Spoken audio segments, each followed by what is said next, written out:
Today, the Catholic Church elected a new pope from Chicago. The headlines will run with that story. First American pope, urban pragmatist, pope from the city of steel and struggle. But beneath the noise, there's something deeper at stake than national pride or personal background. It's not about geography, it's about sensibility. What does it mean to bring a Chicago sensibility to the Vatican? That answer matters not only to Catholics, but to anyone trying to understand how global institutions change or don't. This isn't about Chicago cliches, hot dogs, corruption, snow. It's about a way of seeing the world, one shaped by material constraint, layered systems, and cultural resistance. Chicago doesn't just produce ideas, it produces structures under pressure. And that kind of formation can matter deeply when stepping into one of the most powerful spiritual roles in the world. Let's break it down. Grounded realism, faith without illusion. Chicago realism isn't cynical. It's earned honesty. In this city, you don't get to pretend things are fine. You walk past the history.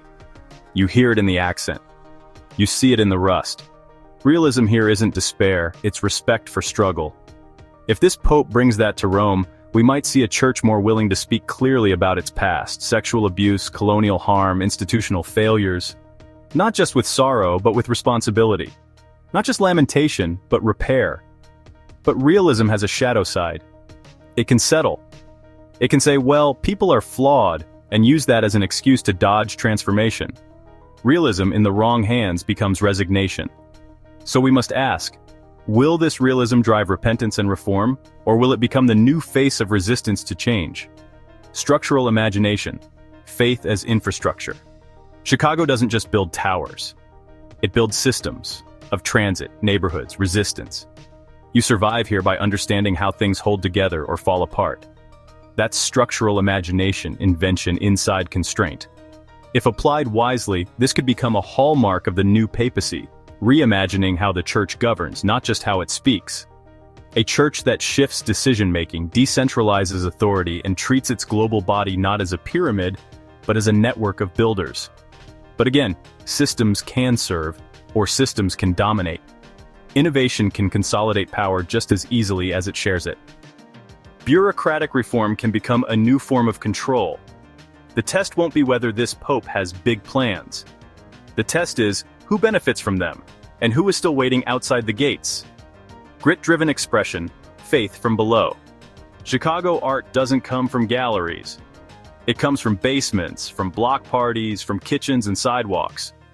Blues, house, spoken word, satire, expression born not of comfort but of tension.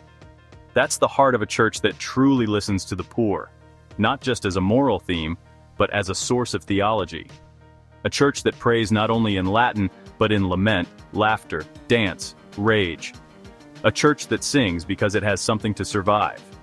Yet expression, too, can be co-opted. Liturgies can become performances. Diversity can become branding. The Global South becomes a mosaic on a brochure, but not a voice at the table. If the church becomes more expressive under this pope, we should cheer. But we should also ask, is this beauty rooted in justice or just a new aesthetic for the same old power? So, where do we go from here? It's tempting to believe that a pope from a gritty, complex city like Chicago will naturally lead the church towards something better. But no background guarantees virtue. Every system, no matter how thoughtful, plays out differently depending on the people running it.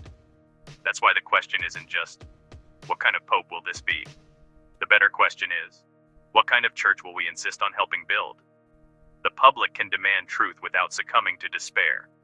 Hold the church accountable to its highest values, not its lowest excuses. The church itself must use this moment to audit its machine. Who is served, who is excluded, and whether its theology is embodied or just inherited. And the Pope, this Pope, can lean into the best of the sensibility he brings, speak plainly, act structurally, and let the people's voice shape not just symbols, but systems. A Chicago Pope? That's not a punchline. It's a proposition.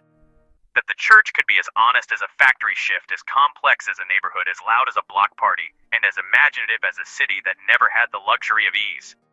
If we want the church to move, we can't just celebrate the man in white. We have to look at the logic running underneath it all and decide which version of it we're going to fight for.